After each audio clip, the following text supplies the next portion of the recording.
I'd like to call to order the Peabody Planning Board meeting scheduled for May 16, 2024, held at 7 p.m. Peabody City Hall, Wigan Auditorium, 24 Laurel Street, Peabody, Mass. This meeting will be broadcast through Public Access TV. First item on the agenda is the approval of the minutes of 4/18/24 and of 5/2 of 24.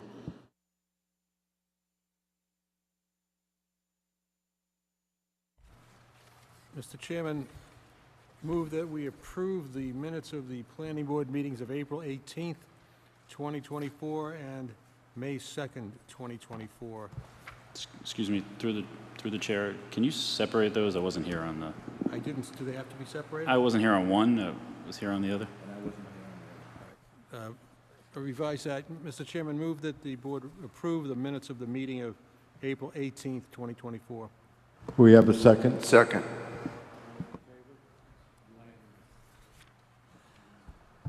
And another motion that we approve the minutes of the meeting of May 2nd, 2024. We have a second? Second. All those in favor? Present. Present. Also present for both. Next item on the agenda is A&R Land Court, 8 Elm Street, Peabody, Mass., continued from the 5/2/2024 meeting.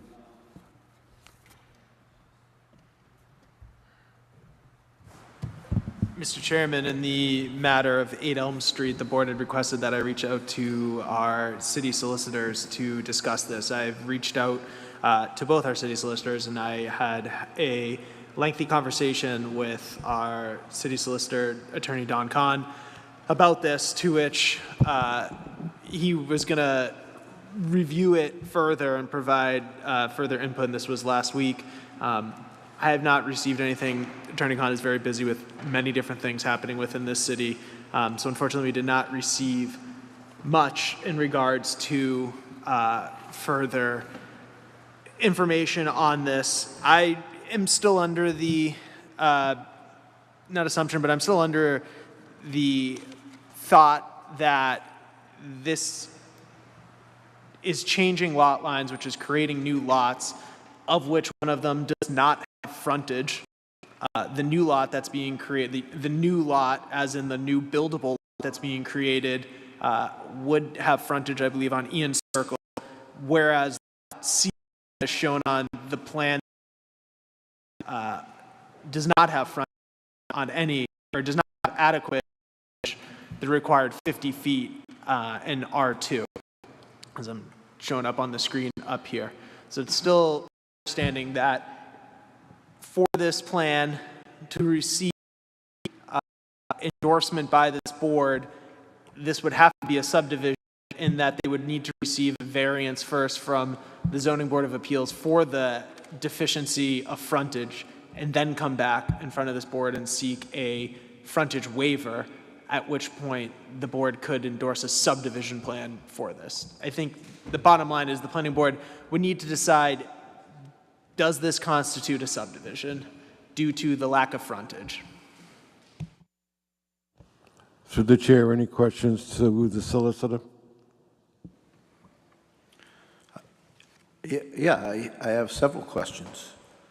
I guess one is, do we have something in writing from the city solicitor stating as such? We do not know. Okay. So I'm having a hard time figuring out why that takes over a month. It seems like a simple decision. I think that there's some intricacies to this, in that this you have your set subdivision laws, and then you have your ability for the board to approve an A&R. Well, not to approve, but to endorse that it does not require rules and regulations governing the subdivision of land, right, of which there's 3 criteria: frontage on a way, access and adequacy of the way, and then frontage. And then that law goes so far as to say that if frontage is not required within a zoning district, 20 feet of frontage should still be required for that lot. So I think frontage is the biggest issue here. So since 1984, those two duplex houses have existed with zero frontage, with a letter from the ZBA authorizing those two lots to be built with zero frontage, correct? Correct. Okay. But Hold on. Thank you.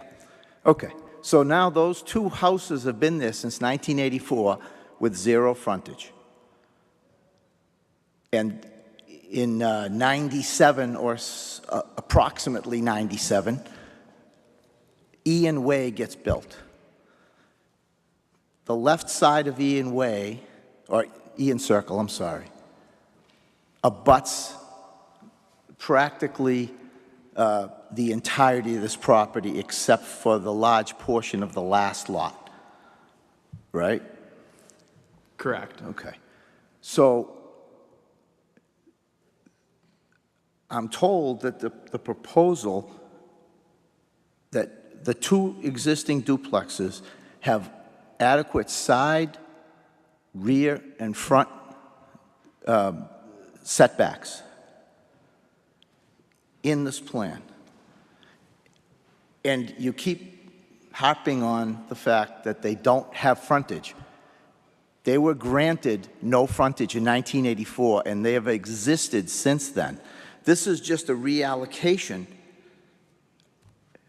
kind of getting creative, knocking down a piece of the number 8, knocking down a garage, knocking down a shed, and augmenting the lines in such a way that the lot that's being asked for has 50 feet of frontage on a public way.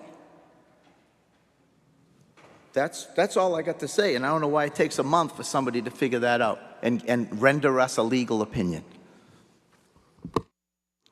To that point, that 1986, is that it? Sorry, 84, that 1984 were for certain lots within the back. They are now, yeah, I know that supposedly there's a letter that doesn't state it's regarding a plan, but the ZBA had to have seen some sort of plan that allowed them to create said lots, which I believe are in the back as 1 and 2, or B, I don't have it up in front of me, but what A and B. So the ZBA granted off said plan that A and B can exist. Now, in 2024, the applicant is coming back and is changing lot lines. So there is now, in my opinion, that would be null because you're now changing lot lines. You are creating new lots. The only thing they got relief from was no frontage. There's no other relief given. I read the thing, cover to cover. I want to see a legal opinion from the city solicitor. Any other questions from the board? I just have a comment, and I'm certainly not an attorney, but I think when you change the lot lines, you're creating a new lot, which is non-conforming. So I'm of the opinion that they need a variance, at least for the back lot. That's all I have.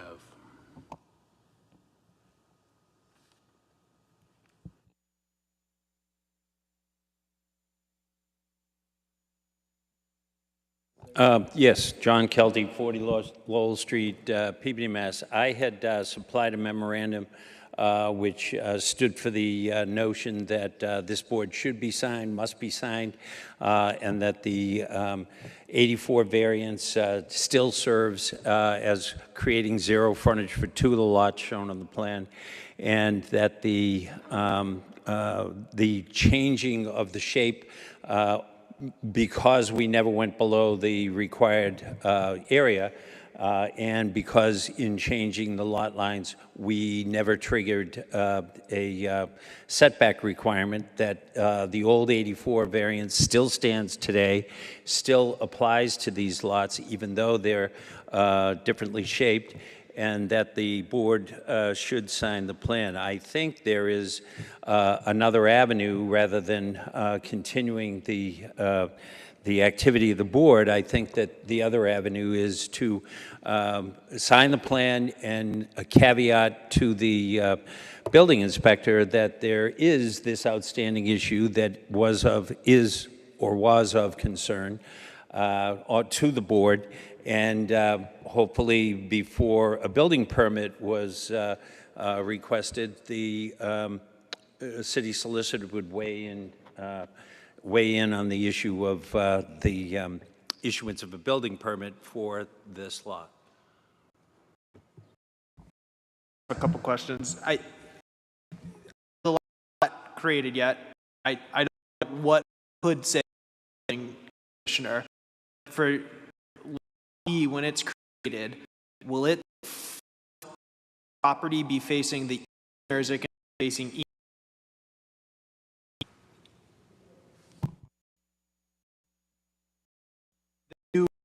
That's going to face Ian Circle, correct? So it will be via Ian Circle. There'll be a drop off Ian Circle. Through the chair. When I was here meetings ago, my questions were in layman's terms. How do you, if the, oh, not the subdivision, excuse me, the 80 approved had no frontage because it's an Elm Street address, and then a road gets built, as Roy mentioned, are those properties that abut a new street, are they automatically granted frontage on that street? That was my confusion a couple weeks ago. I didn't understand just because of, you know, there. Can you just explain that to me Ian Circle being a public way, yes.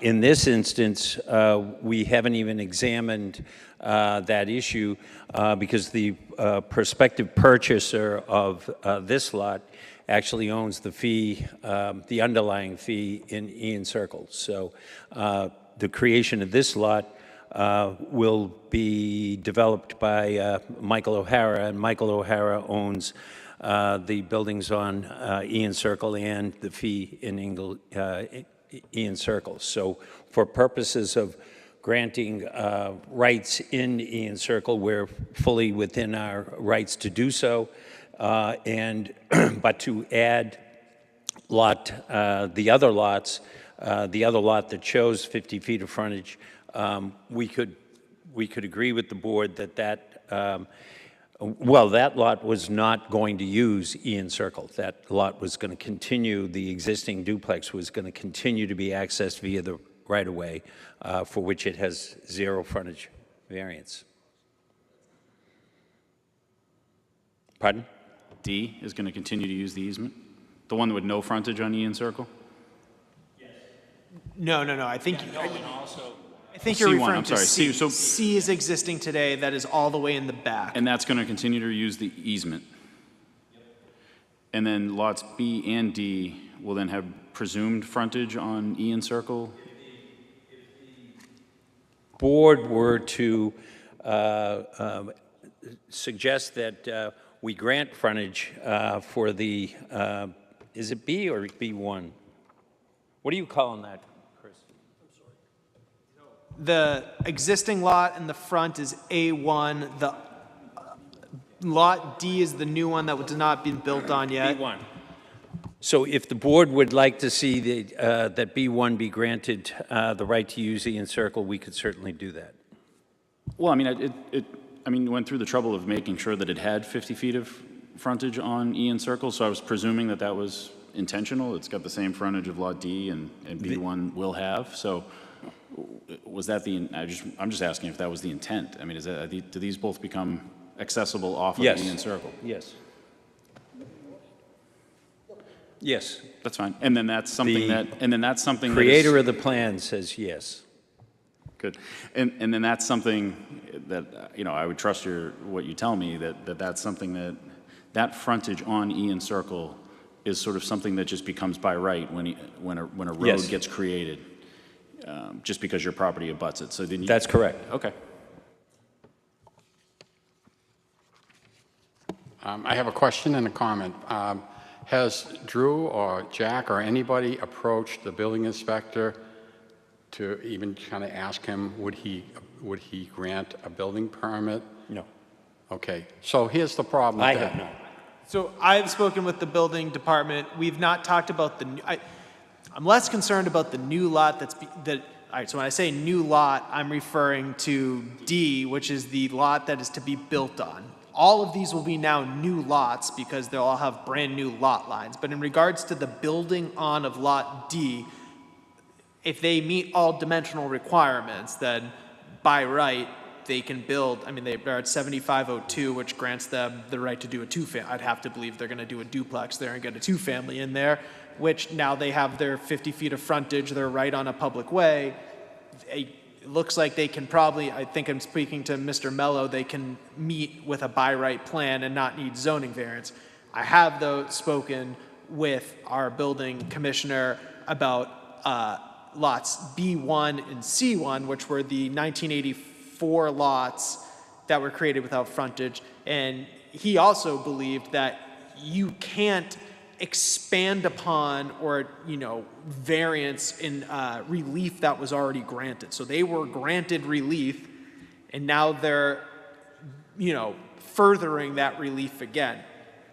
So that's what we have spoken upon. That was why we received the letter or memo from Attorney Kelty in regards to why he believes this is does not constitute a subdivision. So this is my concern, that say we go ahead and give the blessing of this project to move forward, and it goes to, the building inspector, and then the building inspector says, look, this has to go to the Board of Appeals.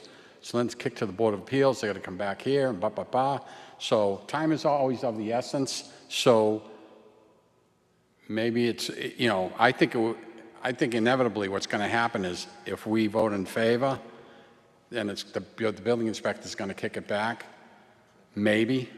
And that, in other words, it would take longer if we just get an opinion from the city solicitor to see if we can move forward, or maybe, in other words, they should go, it sounds like they need to go before the Board of Appeals first. And I know that's what you're saying too, right? So, and if that's the case, then any approval any recommendation we make here is just going to delay the project instead of them just going to the Board of Appeals. So I think we need more clarification from the city solicitor to see if we go forward, or just have the attorney go to the Board of Appeals. I mean, this is a gray area, and I think people have concerns of which way to go. In regards to them going in front of and then coming back, unless they tear down the rear lot that exists today, they would have to come back for that variance. That would be the case, but my concern is that does this plan constitute a subdivision due to it creating this new lot, which I don't want to get wrong, but the rear lot, which exists with a dwelling today, lot C1, is now a new lot because we've created a new lot line that doesn't have frontage. If they were to build on lot D and it meets all the, the planning board could endorse this plan, and then the applicant comes forth a plan for lot D to the building department and meets all the zoning requirements, they're going to be able to build a house. It's more of lot C1 now in the back does not exist as a lot with frontage, and if they ever try to build on it, they're going to have to go and get all sorts of variances and have to comply with, the zoning bylaw or seek variance for that. So just to end this, so my thing is, we bring in the cart before the horse type of thing, that's all. Through the chair, I mean, it's difficult, Drew, to know what you know without, we don't have the old plan. So I don't know how much, it's not on, please. It's difficult to understand how much the back lot is being altered. I mean, that being said, I mean, lots C1 and B1 to me feel as though, the houses are already built, they're accessible through the easement. All we're doing by approving this A&R is creating lot D, and it's up to the building department or a zoning board to decide if it's buildable, I guess, beyond this point. I mean, our task at hand is to just create lot D, and at this moment, I don't have a problem doing that, but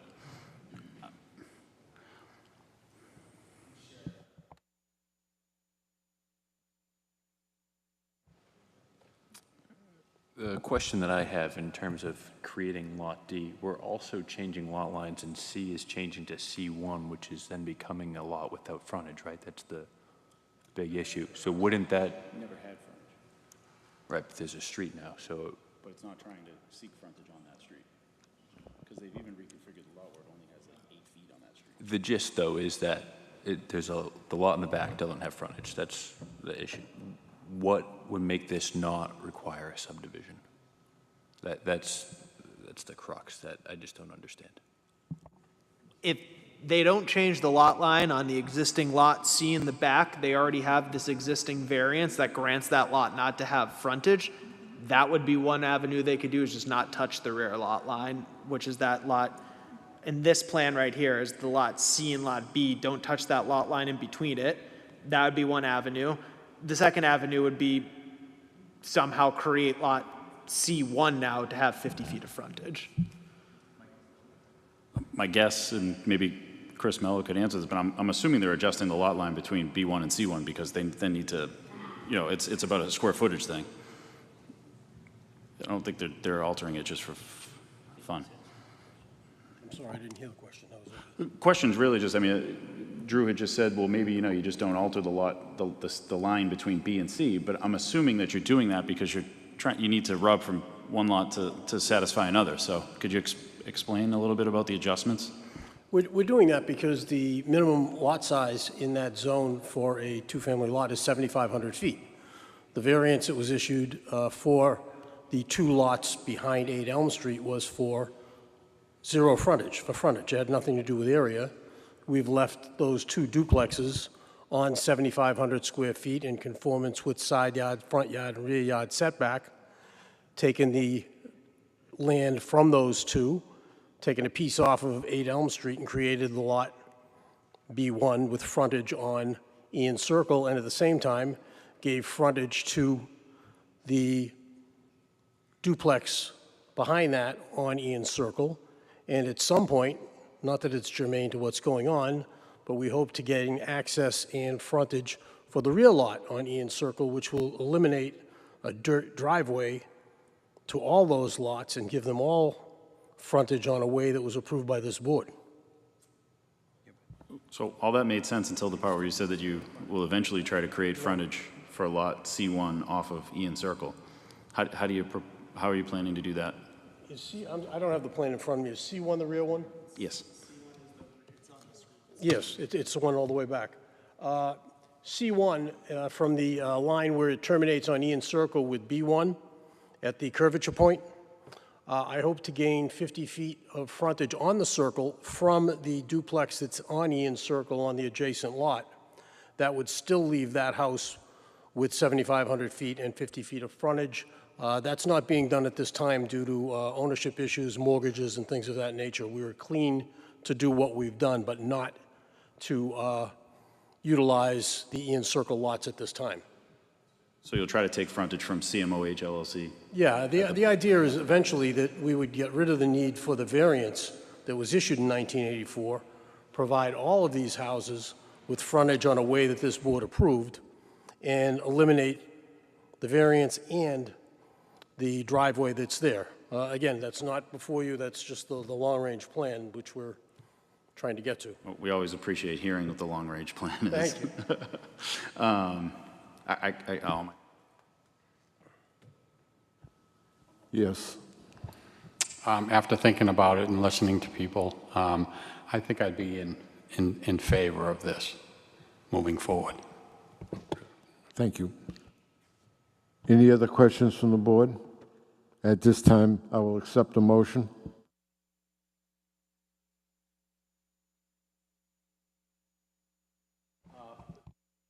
If I may ask Attorney Kelty one further question. Attorney Kelty, do you see any future financing issues or change of ownership issues without a variance, an up-to-date variance being in place with these new lots? No.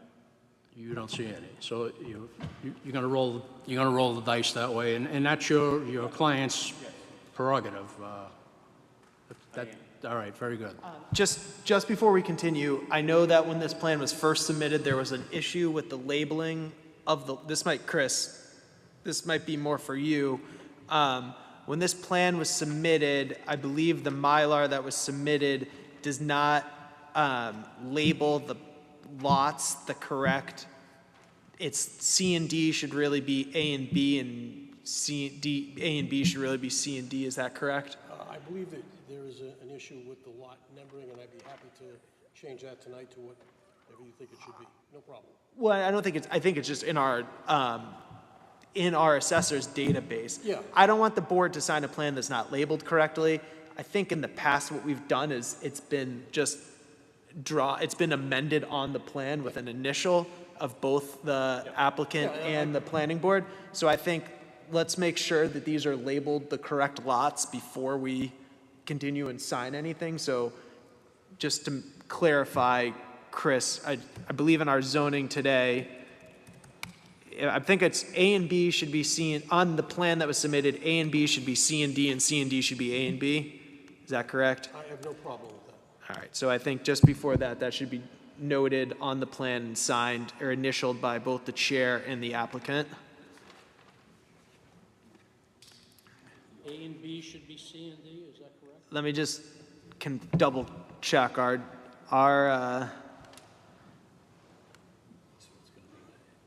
yeah, let me just.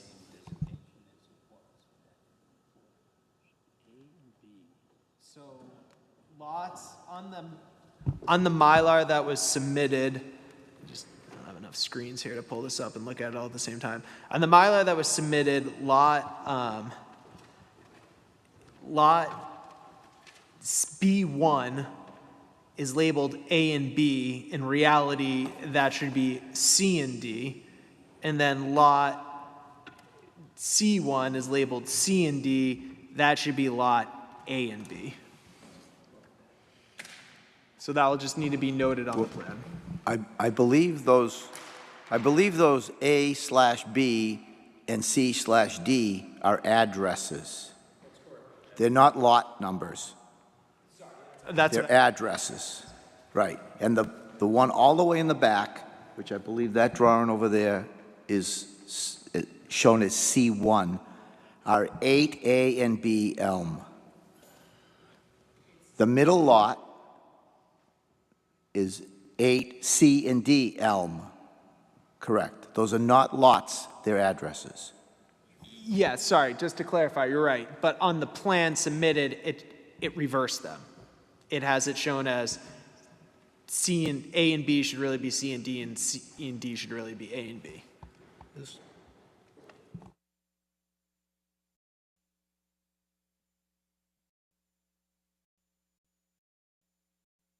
I just think for the sake of signing and recording, we should record with the right addresses. So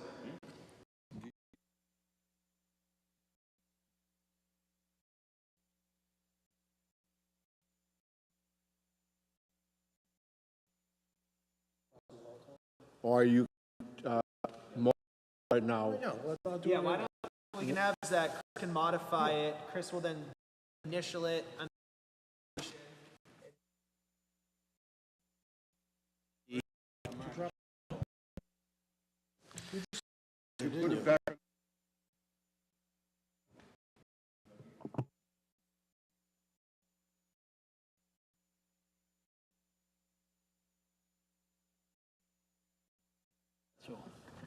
So give them both of them. He's got both.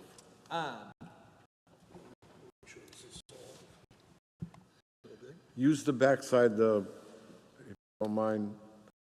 If you end off of it, is that the one that's got the small on the backside? Right here. Right there. Same thing. Okay, same one.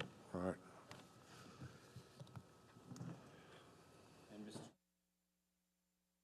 Signature required.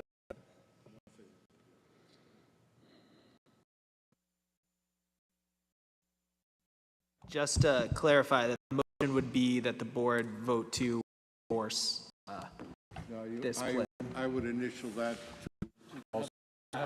Don't initial on the signature side, just initial under. Yeah, initial. Yep.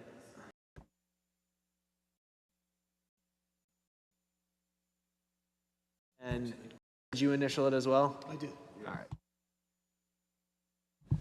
Tom, do you mind just dating both? Just putting 5/15 or 5/6, 2024, just each initial.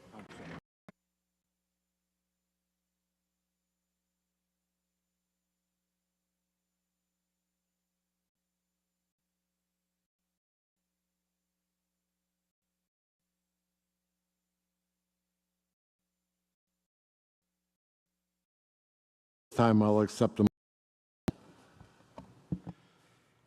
Mr. Chairman, I would move the door plan of land in Peabody, Mass. 8 and 8 Rear Elm Street. Land survey. Plan is prepared for George M. and P. Elm Street, C. The date on the plan is March 1st, 2024. Moved. We have a second. A second. Mr. Joseph Gagnon, Yes. Mr. John Ford, Yes. Attorney Peter Arvanites, Dr. Judith Otto, Yes. Mr. Matthew Genzali, Yes. Simos, Mr. Dennis Feld, Mr. John Walsh, Yes. Mr. Tom French, No. Thomas Betancourt. Yes. Motion carried.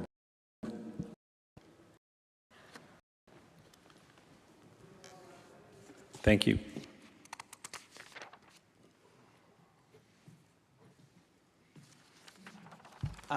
Here, you can take the, we'll hand the Mylar off.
Next item on the agenda is 0 Newbury Street, map 57, lot 74T.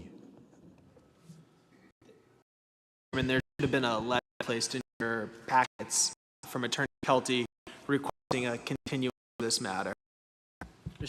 Chairman, in the matter of 0 Newbury Street, to receive a communication from Attorney John Kelly, dated 9th, 24, extension of the matter until June 6th, 2024. Move to receive and grant extension. We have a second. Second. All those in. Aye. Thank you. Next item on the agenda is 4 Ann Street, map 29, lot 01. I have my son is owner of the firm that prepared the plan, so I'm going to forward to the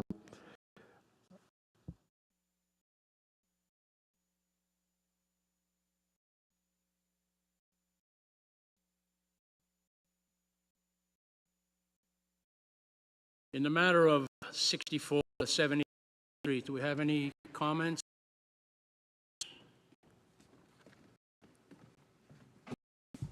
Attorney Act, would you like to speak? We don't have anything more to offer relative to this particular matter, other than the fact that the matter was approved by both the Board of Selectmen and the Planning Board over in Danvers unanimously, both boards. I have submitted to this board copies of those, and we have also received a closeout letter Bob Lee, the Director of Engineering here, and I'd be happy to answer all questions I have here with me, our engineer, and we can put up a slide for you that shows the one change that we talked about the last time, which DOT asked to remove one of the egress and egress roadways into the project.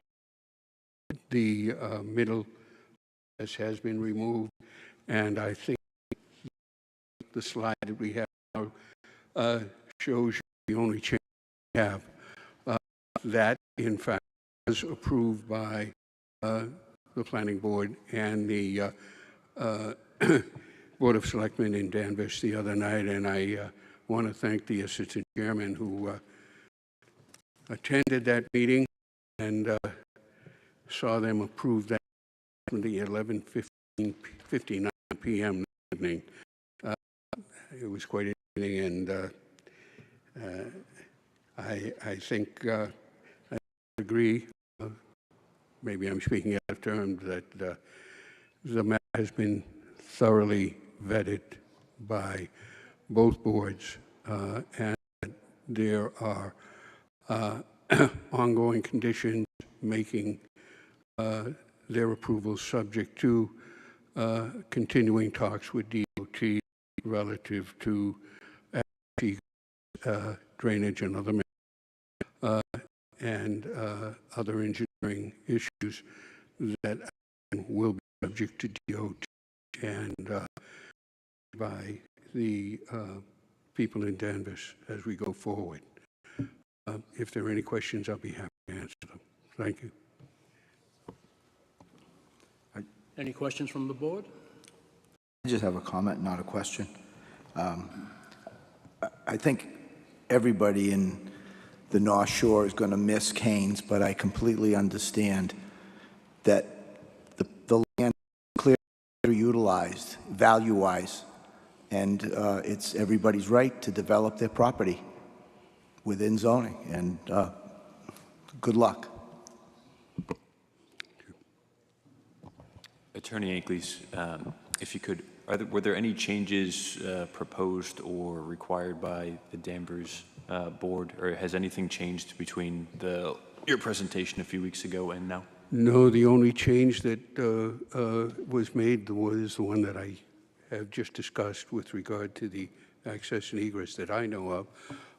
I don't believe that there was any other change to the plans as submitted and approved by the town of Danvers. Our engineer confirms that. Thank you. And ultimately, the curb cuts fall under the Mass DOT, so that's out of our jurisdiction. At this time, I will entertain a motion.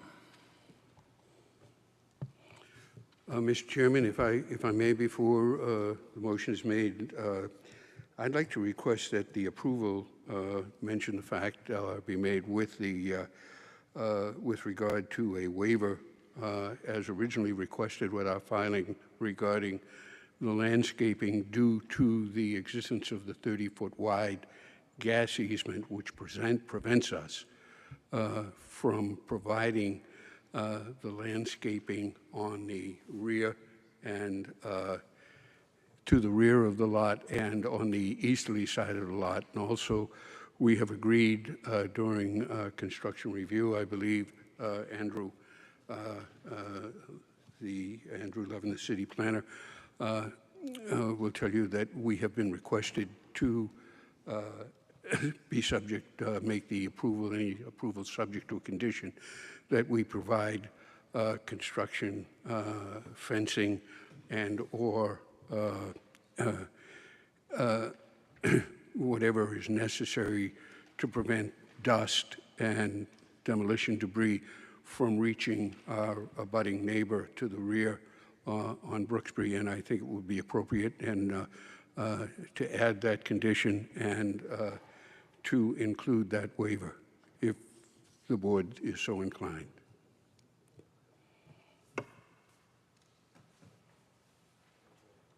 And there, a memo, as already mentioned, from Mr. Langley as well, with some recommendations.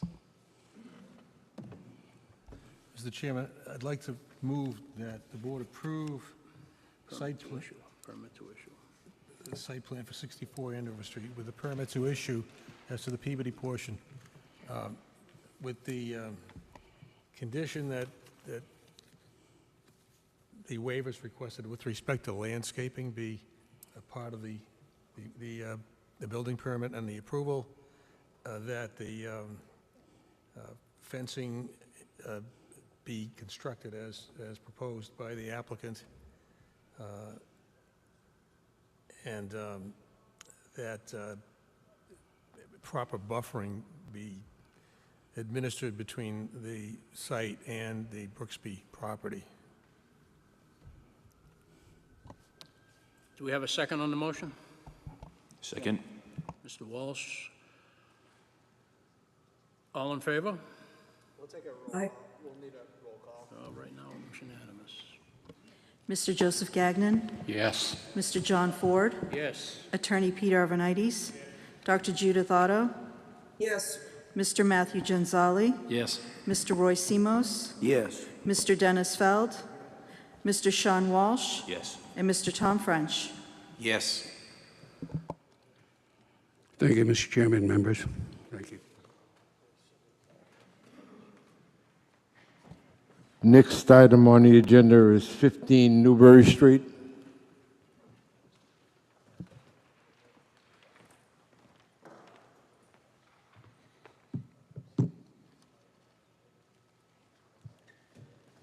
Hi, good evening. I'm Jim Waterman. I'm Executive Vice President of Washville Car Wash. Washville Car Wash. We were established in 2019. We currently operate over 20 locations in the Northeast with a concentration on the Boston metro area. A little bit about us. We work really hard to create a good traffic flow on our site. We're a convenient, fast, express car wash. So we offer free vacuums with a lot of stacking and queuing on our property with ease of access and egress. And we also have a modern and attractive and clean aesthetic. We sell clean, so we try to portray that to our customers. A little bit more about us. In every community that we have developed in, we try to get involved with Chamber of Commerce. We do a lot of stuff with charitable organizations, so we sponsor youth sports. We're one of the biggest donation contributors and fundraisers for Mothers Against Drunk Driving in one of the Long Island areas where we operate. And we also have done the Wish campaign up in Maine, and we recently became a large sponsor to a charter school up in New Hampshire. So we work really hard to be good stewards. We pride ourselves on the appearance, presence, and service we provide our customers. Our daily operations ensure that this will be well-kept, in compliance with all neighborhood regulations, and always attended by a well-trained staff. Our goal is to have you clean, happy, shiny, dry, and down the road as a excited Washville customer. We're a membership-based business, so a lot of our customers that come to us frequent our car wash. So that makes the operation become ever more easy when we have seasoned customers on our property. And I'm going to let GPI, I got Chris York and Heather Montecup to present our project more formally, so thank you. Have any questions from the board? Oh, I'm sorry.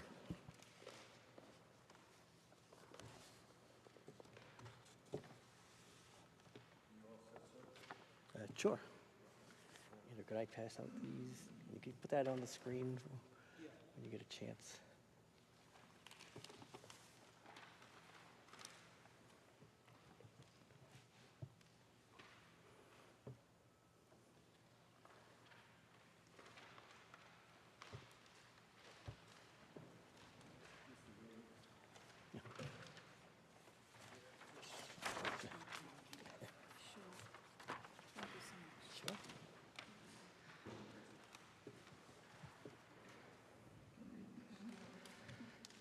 So,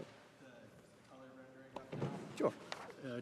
Just for the record, the applicant has passed out to the board a handout, which is actually page 5 of the plan, except this is colorized, just for the record. So, good evening, everybody. So, for the record, my name is Chris York from Greenman Peterson. So, this is the old Bertucci site. I'm sure you're all familiar with it. So, we're proposing a 4,765 square foot. Yes. Yeah, red light's on. 4,765 square foot car wash. It's a single tunnel. So there's currently 3 access roads into the site, access driveways into the site. We're currently proposing to reuse them. So the southerly entrance would probably be the most used entrance into the site. So when a car comes into the site, they either got 2 choices. They can either pull straight into the site. There's 3 pay stations that they can go immediately down into and around into the car wash. Once they leave the car wash, they can either exit out onto Route 1, or they can circle back into the site to use one of the 23 vacuum stations. Or if they come into the site, they can go straight to the vacuum stations first, then they can circle back around to use the, to do one of the 3 pay stations to use the car wash. So currently, the site is mostly paved. There's vegetation around the perimeter of the site, but the inside of the site is entirely paved. As you can see on this plan, we're adding some vegetated islands kind of scattered throughout the site. We're reducing impervious by about 22% from what's out there now. We're adding some stormwater. We're meeting all stormwater regs for recharge, for infiltration, for treatment, and for a rate of runoff. We have an underground infiltration basin that will take most of the runoff from the site. Ultimately, right now, most of it all runs untreated towards the 0 Newbury Street site. So what we're going to end up doing, the runoff will run in the same direction, but we're going to treat most of it, infiltrate most of it before it discharges onto the 0 Newbury Street site at a much reduced rate and much cleaner water as well. We'll have a water and sewer connection into the pipes on Route 1. There's a water and sewer on our side of Route 1, so just kind of on the shoulder of the road, so we'll be tying into those utilities. Gas as well, underground electric. And that's the quick and dirty explanation of the site. I can certainly take any questions you have. Any questions from the board? And we do have to file with Mass DOT. I wanted to point that out. That was going to be my first question. Have you filed with the state? Yeah. Secondly, your wastewater, it's certainly not gray water. It's beyond that. That's going to go in the city sewer system? Correct, yes. Okay, thank you. Any other further questions from the board? Mr. Gagnon. Yeah, a couple of questions. You said at the beginning that there are 3 access points to this lot. Yes. And did you say you were trying to get that reduced to 2? Currently, we're showing 3. Yeah, I mean, once Mass DOT is going to comment, once we file with them, they're going to, they're going to tell us whether they like it or not. I personally have a problem with the 2 entrance and exits right next to each other. I don't know why they can't be combined. I mean, there's confusion there with people that are coming in that are going to use the vacuum, or when they do the car wash, or if they're not going to use the car wash, they're going to come around, and there's going to be, this, that, and, this, to me, is a problem. And I would like to see personally that those 2 access points together should be one, maybe a little larger, instead of having 2, I don't know how wide they are, if they're 40 feet or whatever, or 20 feet, that instead of having 2 20-footers, maybe have one 25-footer or something that you can accommodate. There's a lot of confusion there, that's all I'm saying. And if you really look at all those arrows, it's like, I don't know which way to go. Dr. Otto? Thank you, Chairman. What is the necessity for having a driveway on the northern side of the building? It seems to me either you come in back or you come in to do both. If you don't access on the other side of the building. I'm sorry, what was the question again? What is the necessity for the the lane at the very northern part of the property? That's for fire access. It's also okay. it's also an emergency in case a car has gone through the pay stations and has to escape. You know, so it functions as two separate functions. Mostly for fire access, but also for in case a car has to get out. And a second question, tag teaming on Mr. Gagnon's question, it would make much more sense to have one in and one out. I think with the two entrances, the two access points that are at the northern end of the site.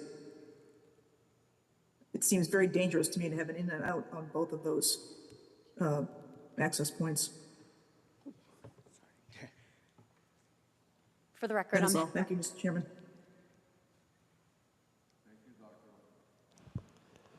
Yes. Thank you, if I may. My name is Heather Monacup. I'm with Greenman Peterson, and we also did the traffic for the project. So maybe I'll just give a brief little overview right now. Just to be clear, the driveways, we're using them as they are today. At the current point, we have proposed no changes to them except for how they will be used. So it will be an entrance only on the southern driveway, obviously as it is today. It will be a full access in the middle so that you can access just the vacuums if you wanted to, or how Chris had explained, you know, accessing either the site. And then the northern driveway is an exit-only driveway. So I just want to be clear about that. We are not proposing two full access driveways right next to each other.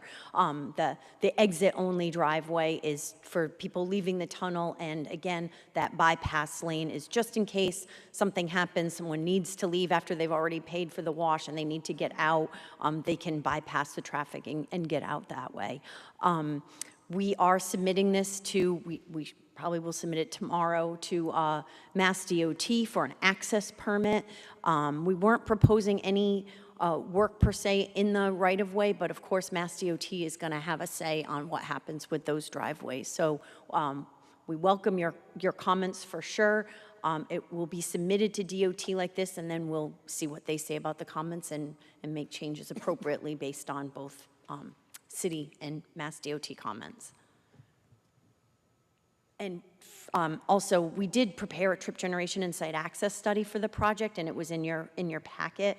I'll just quickly go over it. It talked about existing conditions and any collisions in the area. We evaluated site distances. We talked about any planned roadway improvements in the area. We talked about trip generation for the site, and the conclusion of it, because it has good sight lines, and the existing site accommodated a restaurant on it, which has been closed just recently, so we're able to take credit for that. So the increase in trips during a weekday PM peak hour is only 8 vehicle trips in total during the PM peak hour, and on a Saturday peak hour, it's an increase of 58 trips over what you would see with a restaurant there. So the conclusion of the study was that based on the expected trip generation increases in the availability of the adequate site distance requirements, it's expected that the proposed redevelopment can operate in a safe manner with minimal impact to overall traffic operations on Route 1. So I just wanted to let you know that, and again, we are submitting to Mass DOT for both an access permit to the site and any access permits that we need for utilities. Thank you. Any other questions from the board? Mr. Denali. A couple comments and a question or two. My personal opinion is that the driveways, that should be deferred to Mass Highway. They know their business better than we do.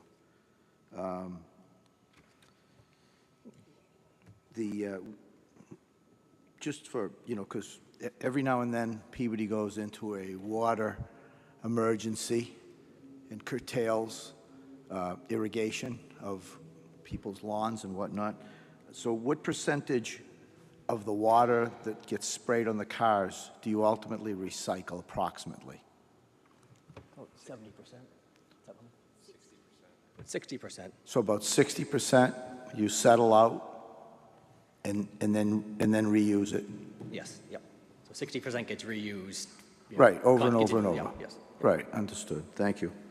And also, of great concern to the city and to the citizens of the city should be the aqueduct that runs through the property. That's a major, Yes. basically water thoroughfare.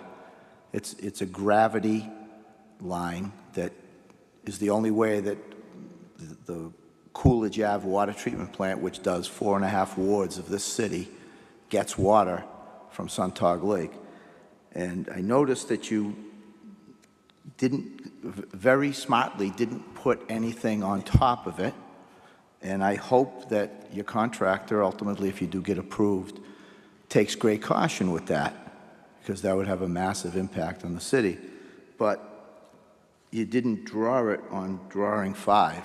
I notice it's drawn in shadow lines in all the previous drawings and the ones after, but on 5 of 13, it's not on there. So that should be added.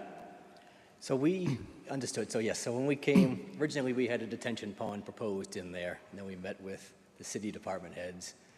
We knew about the tunnel, but we never, hard to get an answer to see exactly what was going on there, so we decided to just get out of there. Perfect. So we moved our detention area, infiltration area to underground by the back corner of the car wash. So in terms of sheet 5, we did want to prepare one sheet. It was a request of the city just to show one sheet with nothing else shown, but just the proposed conditions. Okay. It was just determined that it was hard to see sometimes with the existing conditions kind of mucking it up a little bit, so. Yep, that's fine. But yeah, So in it's terms of every shown, other sheet- on all the others. Yeah, yep. Thank you. That's all I have. Thank you. Any other questions? I have a question. What is the capacity of your car wash? How many cars can you wash in 1 hour on a busy day? I'll let Jim answer that one. I should know the answer after Monday. On a busy day, we could wash somewhere on average about 100 cars an hour. Correct.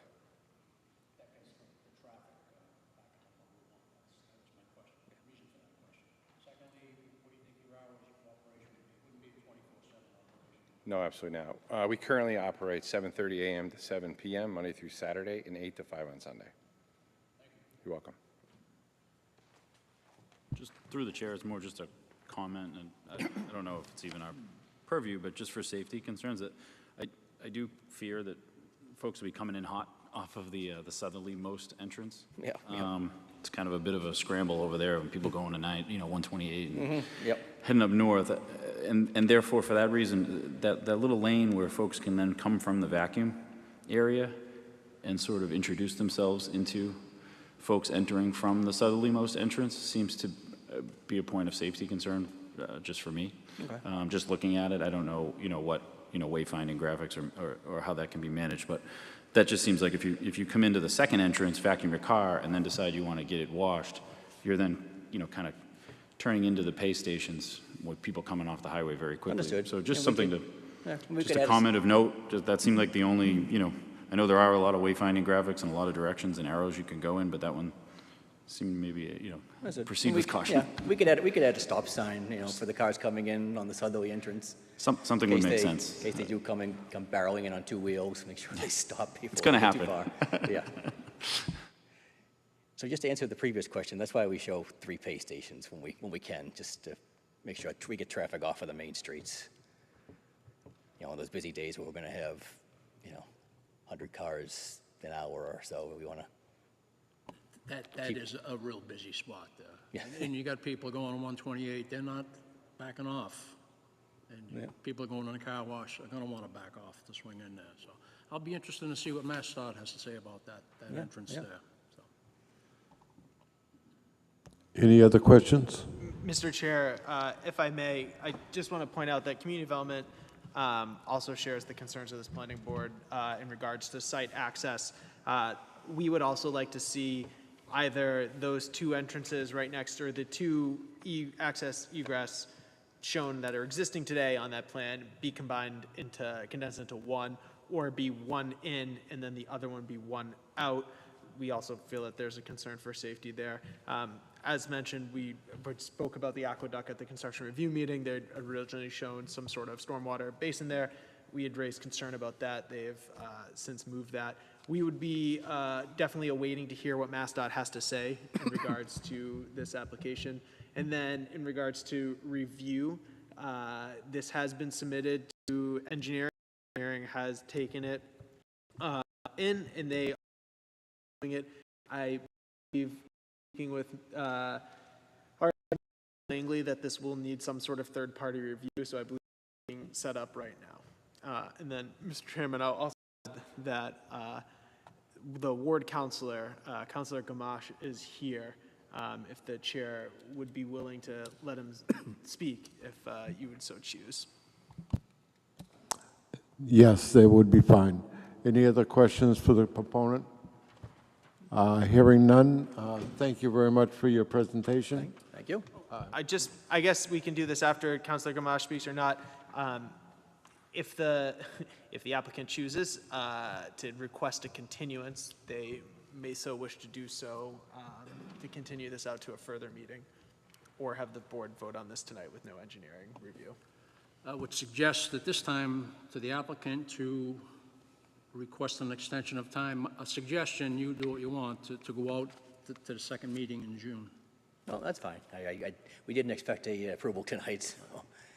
Yeah, it's up to you guys when you want to continue it to, but if our next meetings are June 5th, and then June 16th. The 19th, I think. Or the 19th, so it's up to you on which ones you guys would want to go to. June 19th. That's a holiday. So then 20th, yeah, it's 20th. June 20th. 6th and 20th. I'd say June 20th. We're not going to get comments back from, I doubt we get comments back in time.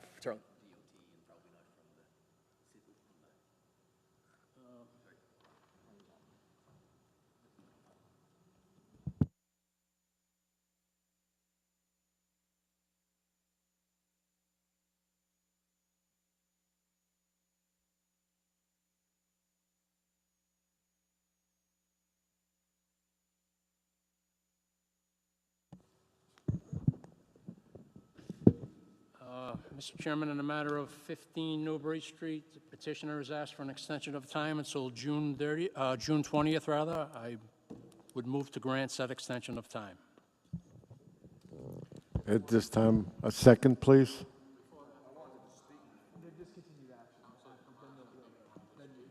Yes, Mr. Gamache will be able to speak. We have a second on this motion to continue this.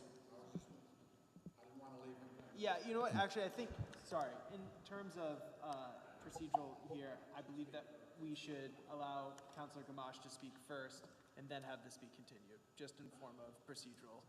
Okay. Mr. Gamache.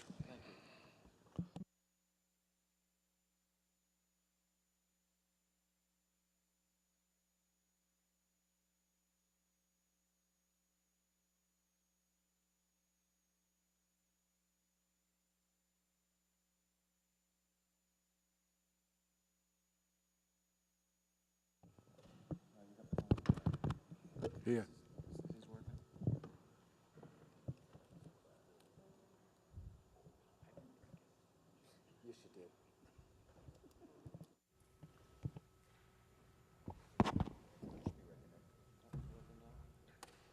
Tess.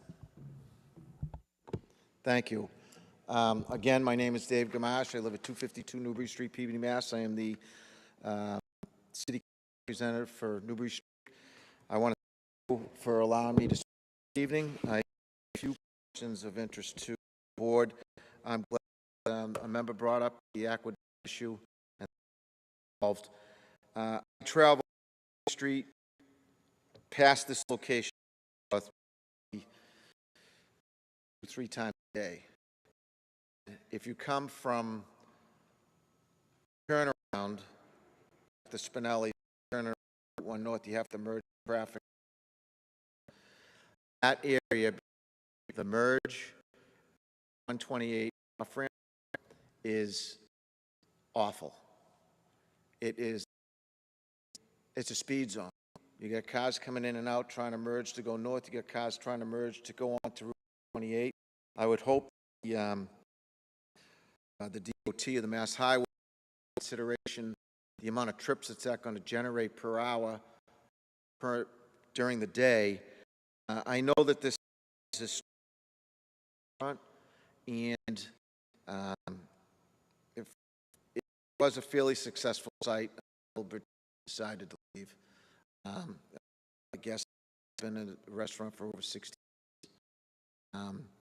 At Michael's Grand Cru for some, years and years ago.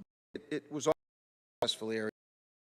My concern is that the traffic during the day is now going to be focused on that lot. I don't believe it's a safe location to add. It might get fewer cars than that to enter the property. I don't like the two exits on the northbound. I honestly believe that the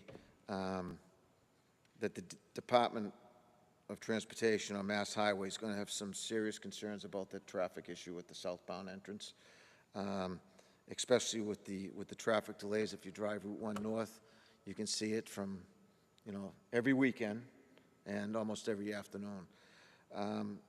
My contention is that it's, the recycled water is 60%. I don't know if they could do better. I don't know if they can do worse. I don't know anything about car washes. But I do know that this site was formerly restaurants, and I know that there were certain restaurants that were interested in this property, but they didn't want to go through the process of raising the building and building another one. A car wash can go in minimally for the price versus a restaurant. But as the ward councilor, and I know that the planning board, this is a procedural process, but that entrance in the southbound lane really has me scared, based upon the traffic that they say they're going to generate 100 trips per hour. So that's what I'm happy to see that the board is relying primarily on Highway Department to come up with a solution. And I think we're all going to be kind of surprised when they do their own study to see how dangerous that access point is. It's just too close to that off-ramp onto 128. So I appreciate you allowing me to speak, and thank you very much. Thank you, Councilor Demarche. Now I'll take a second on that motion. Second. All those in favor? Aye. Unanimous, thank you.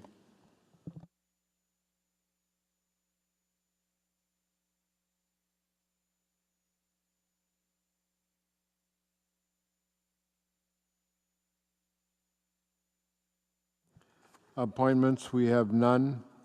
Subdivision Board action, none. On correspondence,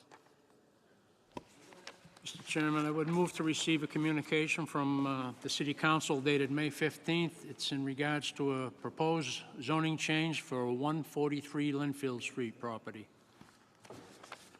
Move to receive. do you have a second? Second. All those in favor? Aye. Unanimous, thank you. Other matters properly before the board? Hearing none, I'll accept the motion. Motion to adjourn?